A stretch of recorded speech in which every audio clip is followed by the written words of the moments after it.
Captain Jake Morrison was having a perfectly normal Tuesday morning, sipping his coffee and reviewing patrol reports, when the sky decided to turn gold. Not metaphorically gold, mind you. Literally, shimmering, eye-searing gold as massive ships descended through Earth's atmosphere like divine disco balls having an existential crisis. "Well, that's new," Jake muttered, setting down his mug as alarms blared throughout the command center. "Riley, please tell me those are just really pretentious cruise ships."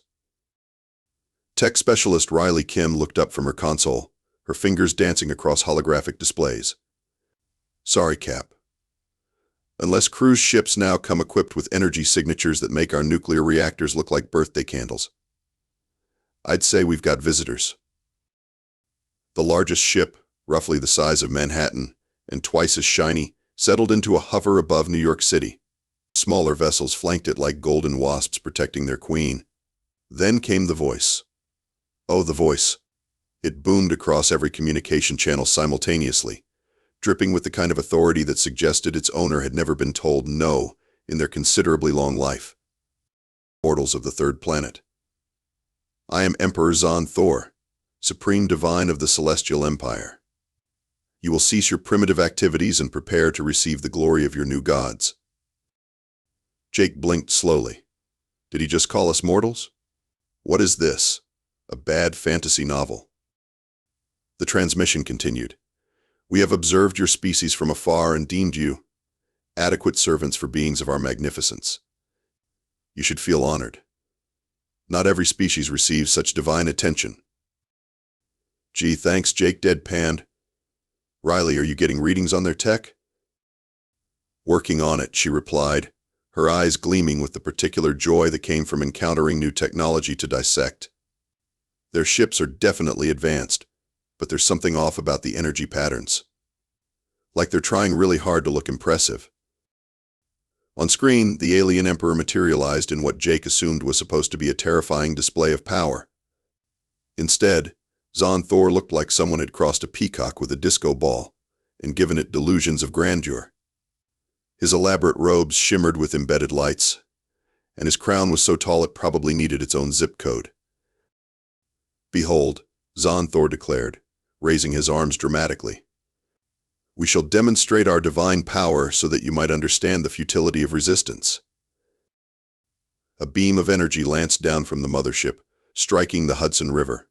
Water instantly vaporized in a perfect circle, creating a spectacular light show. The assembled crowd of New Yorkers, who had gathered to gawk at the golden ships, responded with the kind of enthusiastic applause usually reserved for street performers. "Ooh, pretty," someone called out. "Do it again." Zahn'thor's expression faltered for just a moment. You are not cowering in terror." "Buddy," Jake said into his communicator, "we're New Yorkers.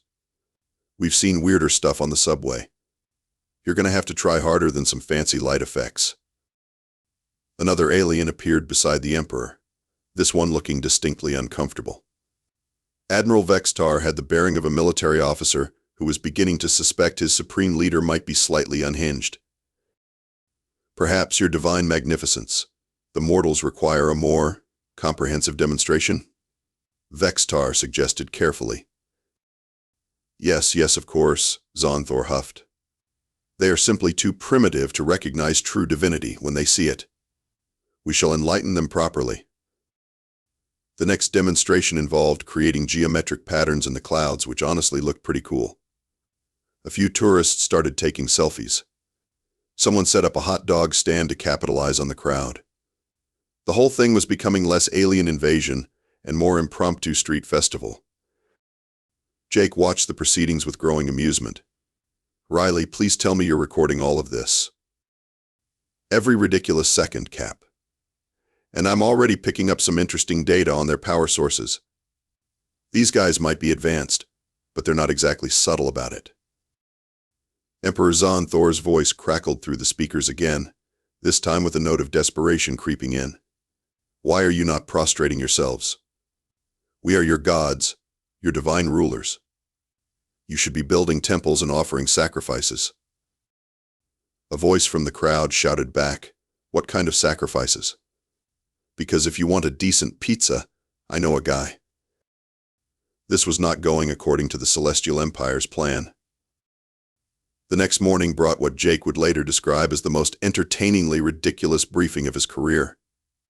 The aliens had somehow managed to hack into every major broadcasting network simultaneously, which was admittedly impressive, even if their message was completely bonkers. Emperor Zahn'thor appeared on every screen worldwide, his elaborate crown slightly askew as if he'd been having a rough night. Behind him, Admiral Vex'tar looked like a man seriously reconsidering his career choices. "People of Earth," the Emperor began, his voice carrying that particular tone of someone trying very hard to sound important. "We have decided to be merciful in our divine judgment. You will be granted the unprecedented honor of serving the Celestial Empire." Jake, Riley, and newly arrived diplomat Marcus Webb watched from the command center. Marcus had that smooth, unflappable demeanor that made him perfect for dealing with difficult personalities. Whether those personalities were heads of state or apparently delusional aliens remained to be seen.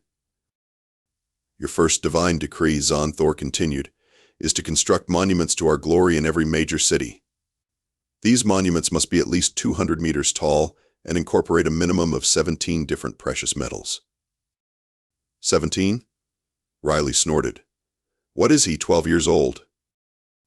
Marcus leaned back in his chair, already calculating angles. "Gentlemen, I think we're dealing with beings who have confused advanced technology with actual divinity. This could work in our favor." The Emperor wasn't finished. "Furthermore, you will establish a daily tribute system. Each human will provide offerings of your finest foods, your most beautiful art, and your most entertaining performances for our divine appreciation." "Did he just ask for dinner and a show?" Jake asked incredulously. "Additionally," Zahn'thor pressed on, seemingly oblivious to how his demands were being received, "you will create a new calendar system based on our divine presence. The days shall be renamed in our honor. Today shall henceforth be known as Zahn'thor's Glorious Tuesday."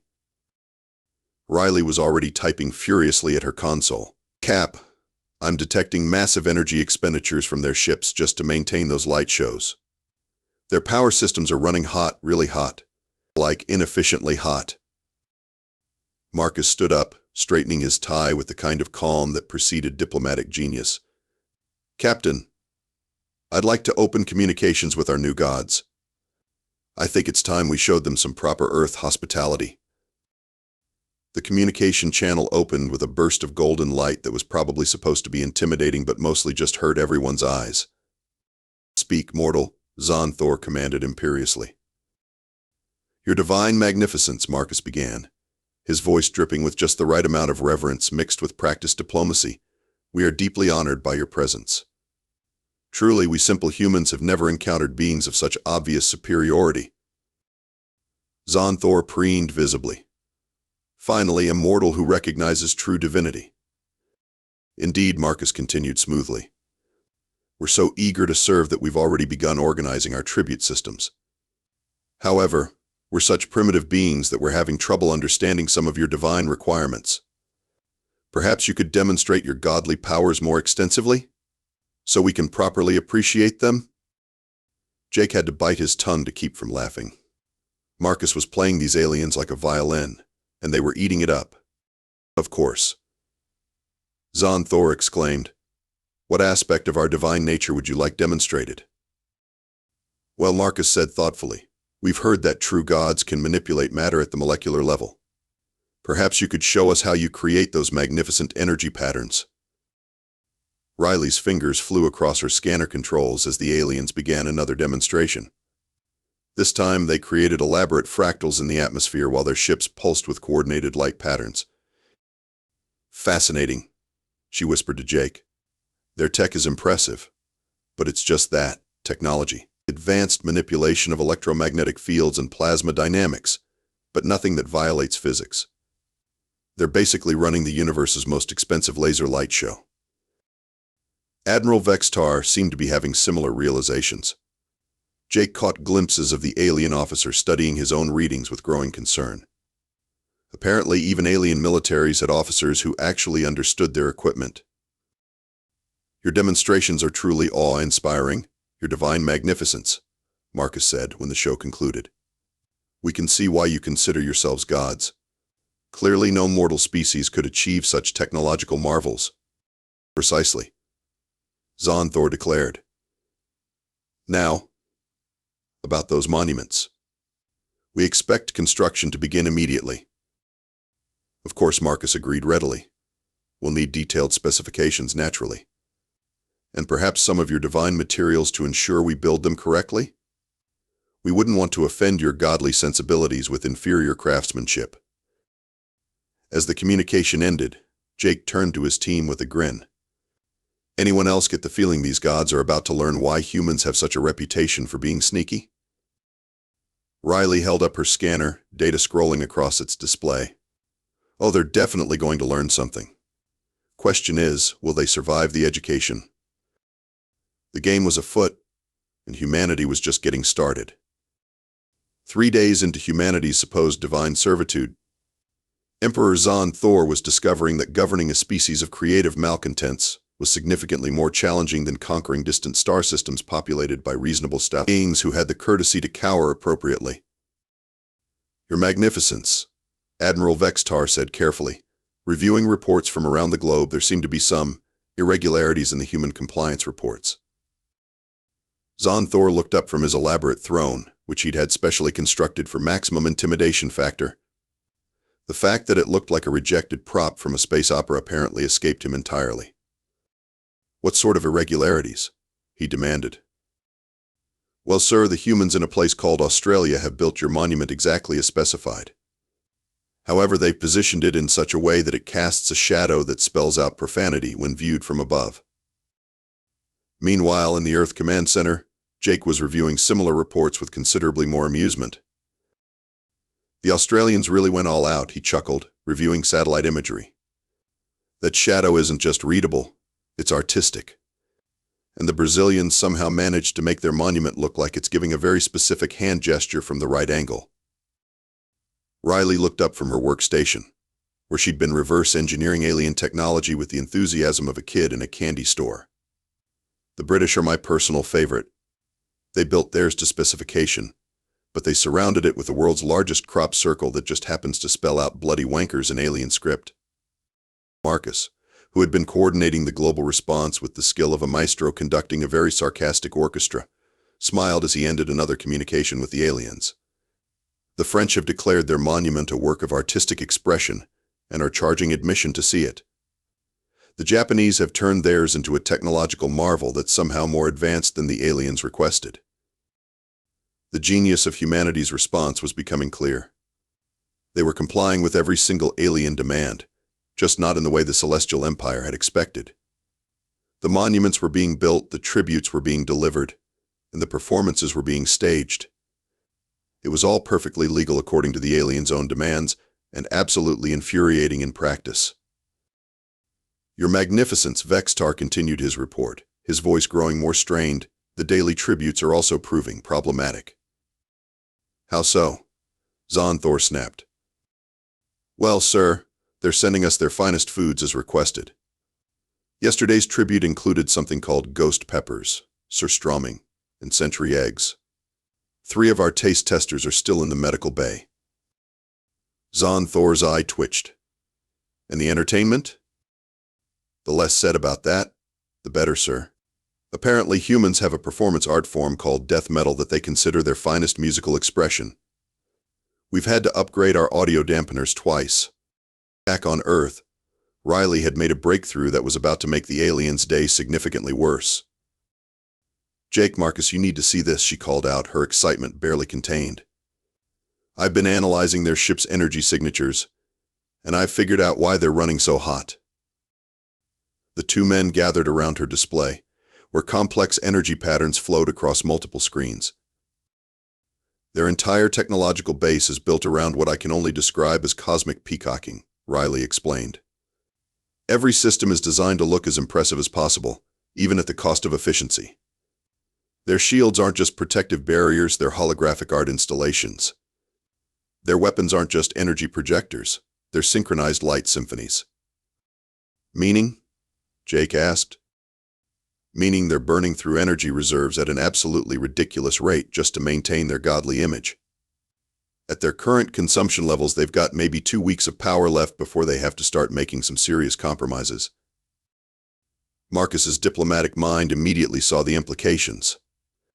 And if they have to power down their impressive displays, they start looking a lot less godlike and a lot more like really well-dressed tourists with fancy gadgets, Riley finished. The timing couldn't have been better, because at that moment, Zahn'thor's increasingly frantic voice crackled through the communication system. Mortals, your compliance has been adequate, but we require more enthusiastic worship. We demand parades, festivals, massive celebrations of our divine glory. Marcus keyed the communicator with practiced smoothness. Of course, your magnificence. We're planning the most spectacular celebration Earth has ever seen. We call it Divine Appreciation Week. Every human on the planet will participate in honoring your godlike presence. Excellent, Zahn'thor declared. Finally, proper recognition. What the Emperor didn't realize was that Marcus had just committed humanity to the largest, most comprehensive act of coordinated sarcasm in the species' history. And given humanity's track record, that was saying something. Riley, Jake said quietly, how long until their power systems start showing stress fractures? She consulted her readings with a predatory smile. At the rate they're burning energy trying to maintain their divine image, I'd say about the time our festival reaches its climax. Perfect timing, Marcus murmured. Because I have a feeling our celebration is going to be exactly the kind of divine appreciation they never saw coming. The stage was set for the galaxy's most uncomfortable culture clash, and humanity was about to demonstrate why Earth's dominant species had earned such an interesting reputation among those who knew better than to underestimate them.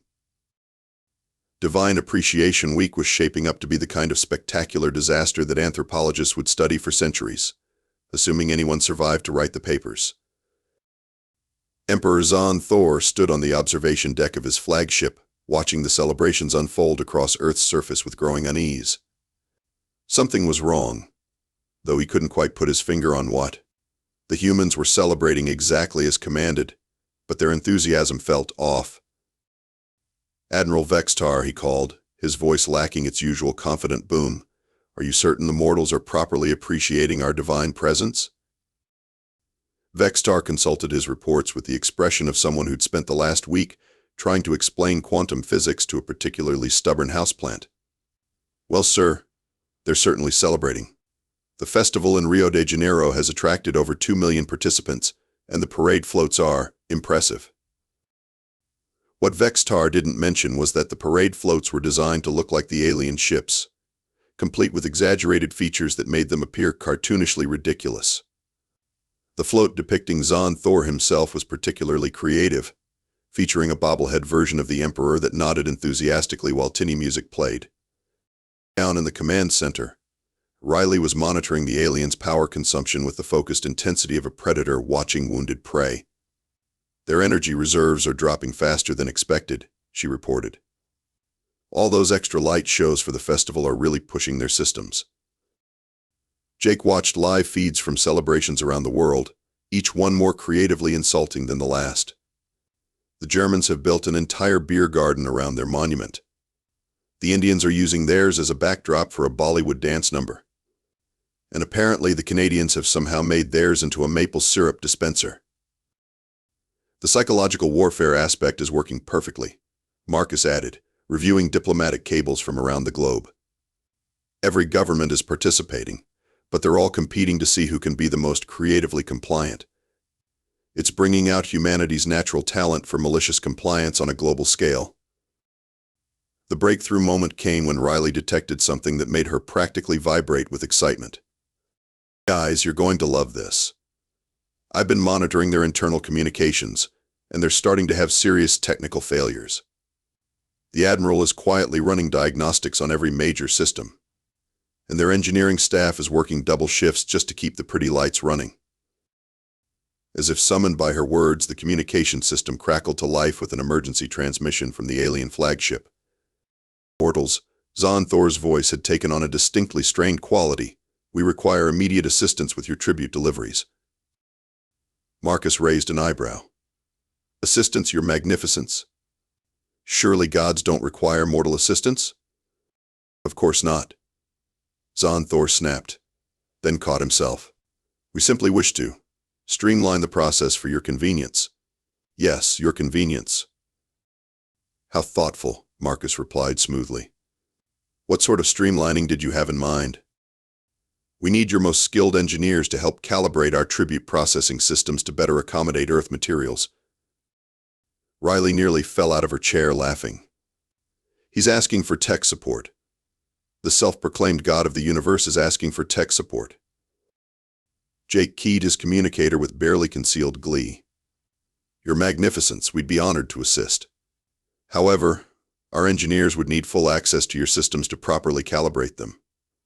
We wouldn't want to damage your divine technology through ignorance. The pause that followed was so long that for a moment they wondered if the communication had been cut. Finally, Zahn'thor's voice returned, noticeably less imperial than before. That would be acceptable. For calibration purposes only, of course. Of course, Marcus agreed solemnly. We'll send our best people immediately.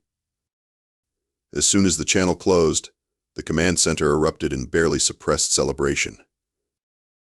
Riley, pack your scanning equipment, Jake ordered. You're about to get a first-hand look at the most expensive collection of over-engineered technology in the galaxy. This is going to be educational, Riley grinned, already gathering her gear. For them, I mean. We're about to teach these gods why you should never underestimate a species that figured out how to make war into an art form. Admiral Vex'tar, meanwhile, was running stress calculations on systems that were beginning to show alarming failure rates. The Emperor's insistence on maintaining maximum divine impressiveness was pushing their technology beyond safe operational parameters, and the Admiral was starting to suspect that their subjects weren't quite as primitive as advertised. In fact, he was beginning to wonder if they were subjects at all, or if the Celestial Empire had just made the kind of tactical error that military academies used as cautionary tales. The festival continued below, with millions of humans celebrating their new gods with the kind of enthusiasm typically reserved for natural disasters and tax audits. It was appreciation, technically speaking, just not the kind that anyone with functioning survival instincts would want. The god complex was cracking, and humanity was about to demonstrate why evolution had gifted them with such creative approaches to problem-solving. Riley had been aboard the alien flagship for exactly 47 minutes when she made the discovery that would change everything. Hidden behind layers of impressive but ultimately cosmetic technology, she found the Celestial Empire's dirty little secret. They were running on technological fumes and imperial arrogance. Jake, she whispered into her concealed communicator, you're not going to believe this. Their entire power grid is held together with the galactic equivalent of duct tape and wishful thinking. Down on Earth, Jake was coordinating what would later be remembered as humanity's most satisfying diplomatic victory. Define duct tape and wishful thinking for those of us who don't speak engineer. Their ships are basically mobile palaces designed to impress primitive species into submission. Every system prioritizes spectacle over substance. They've got enough firepower to glass a planet, but they can't maintain it for more than a few hours without their reactors going critical. Marcus, who was monitoring diplomatic channels from around the globe, looked up with interest. How long do we have before they figure out that we've figured them out? Riley's response was interrupted by Admiral Vex'tar's voice echoing through the ship's corridors. Even through the translation matrix, his tone conveyed barely controlled panic. All departments, priority alert. We have cascade failures in sectors 7 through 12. Engineering teams to emergency stations immediately. That answers that question, Riley muttered, then spoke louder into her communicator. Jake, whatever we're going to do, we need to do it now. Their ship is literally falling apart around me. Back in the command center, Jake made the kind of decision that separated good officers from legendary ones. Marcus, open a channel to every government on Earth. It's time to let our gods know exactly what kind of species they've been messing with. The next few minutes unfolded with the precision of a Swiss watch and the chaos of a medieval battlefield. Across Earth, every military installation, space defense platform, and orbital facility simultaneously powered up systems that the aliens had somehow failed to notice during their initial survey. It turned out that humanity had been busy in the years since achieving spaceflight. Very busy. Your Magnificence, Marcus's voice carried across all communication channels, his diplomatic politeness finally giving way to something much sharper. We need to talk. On the alien flagship, Emperor Zahn'thor was watching his bridge displays with the expression of someone who'd just realized that the house of cards he'd been living in was actually made of dynamite. What are those energy signatures? He demanded. Sir, Admiral Vex'tar replied, his military training finally overriding his deference to imperial delusion. Those appear to be weapons systems. Very sophisticated weapons systems. The humans have been hiding a significant military capability. Down on Earth, Jake was enjoying the most satisfying moment of his career as he watched alien scanner displays struggle to catalog humanity's actual defensive capabilities. You see, Your Former Magnificence, Marcus continued, his voice now carrying the kind of diplomatic authority that toppled governments and rewrote treaties. We've been very patient with your little god game.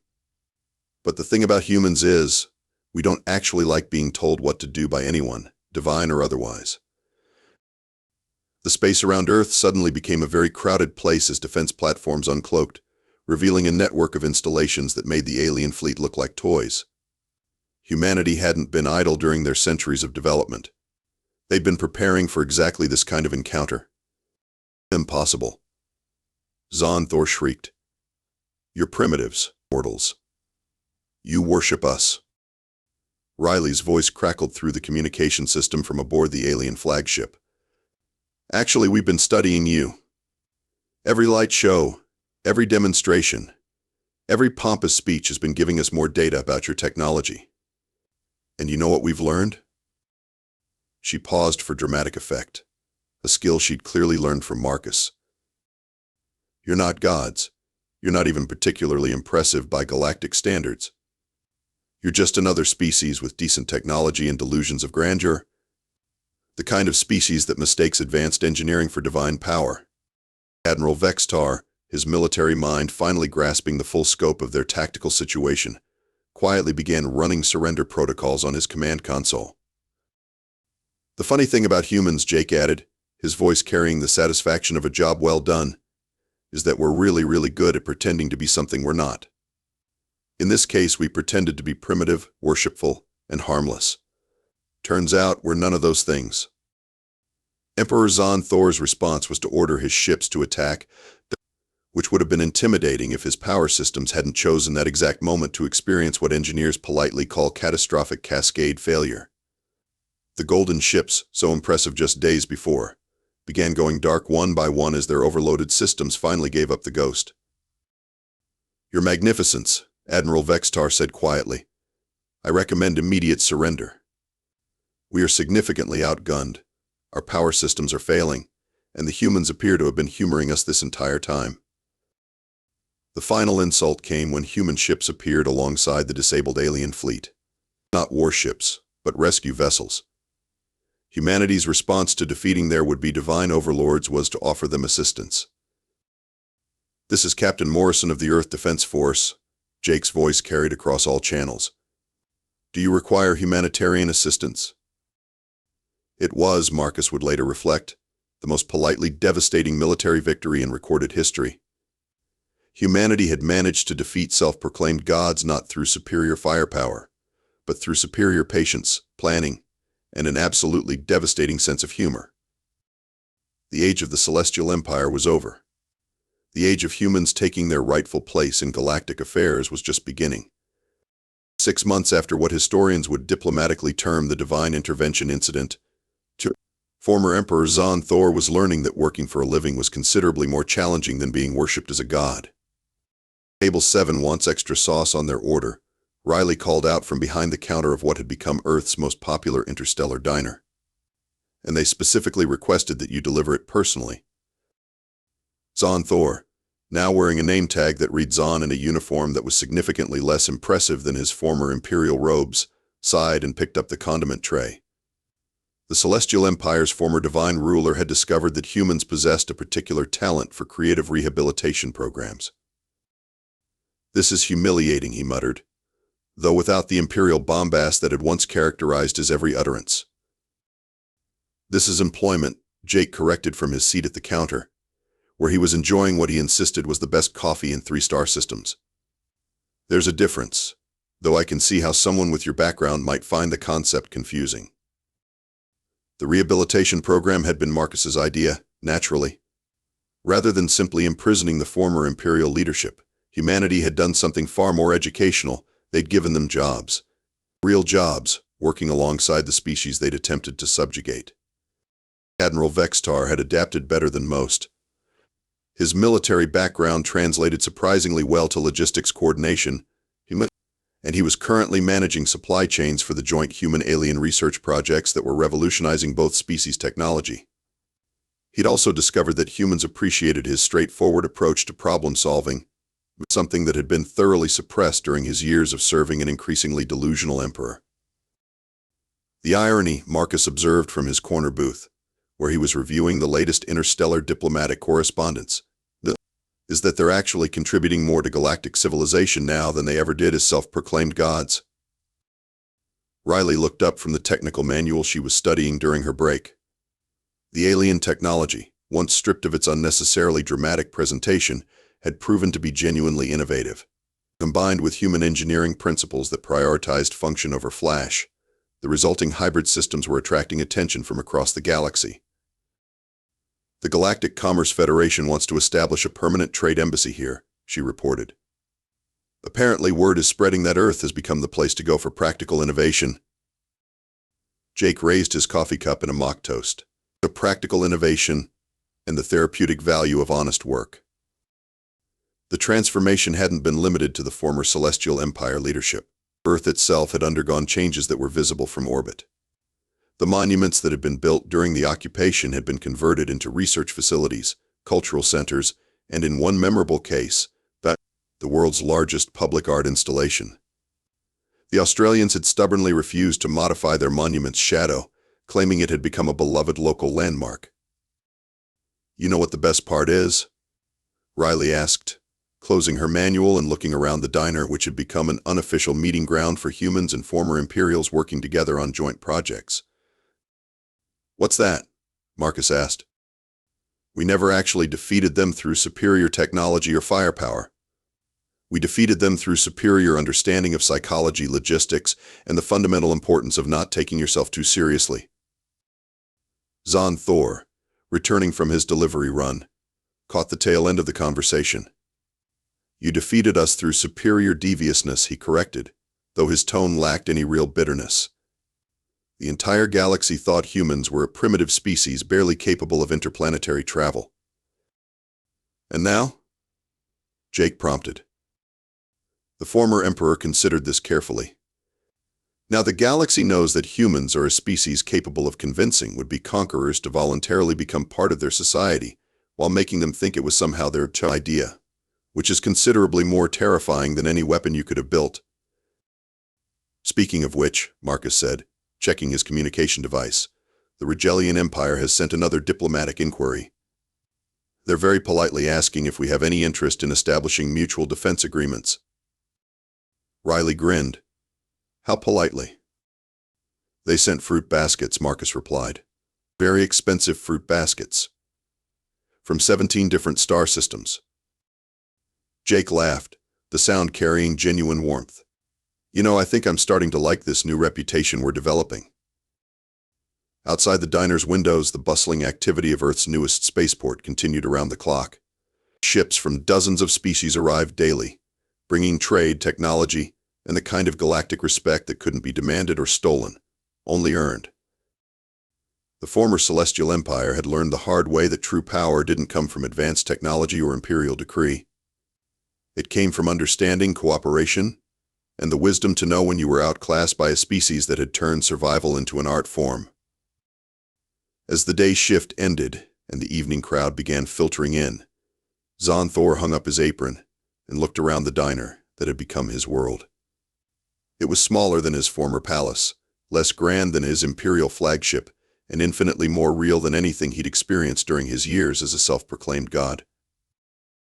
Riley, he said quietly, do you think there's room in tomorrow's schedule for me to audit one of those engineering courses?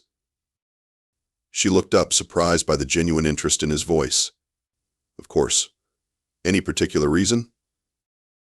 The former emperor considered his answer carefully. I'd like to understand how things actually work rather than just how to make them look impressive. Jake raised his coffee cup again. Now that's what I call divine intervention. Outside, the stars beckoned with promises of new adventures, new species to meet, and new opportunities for humanity to demonstrate that sometimes the best way to change the galaxy wasn't through conquest or subjugation, but through the simple, radical act of treating everyone with the dignity they deserved. The age of gods was over. The age of neighbors had begun. And across the galaxy, species that had once measured their worth in terms of the fear they could inspire were beginning to wonder if maybe, just maybe, there might be a better way to measure success. A way that involved coffee, honest work, and the kind of respect that couldn't be demanded, only earned. Humanity had taught the galaxy a lesson about the difference between power and authority. As usual, they'd done it with style, humor, and the unshakable conviction that everyone deserved a second chance to figure out how to be better than they were. Even former gods.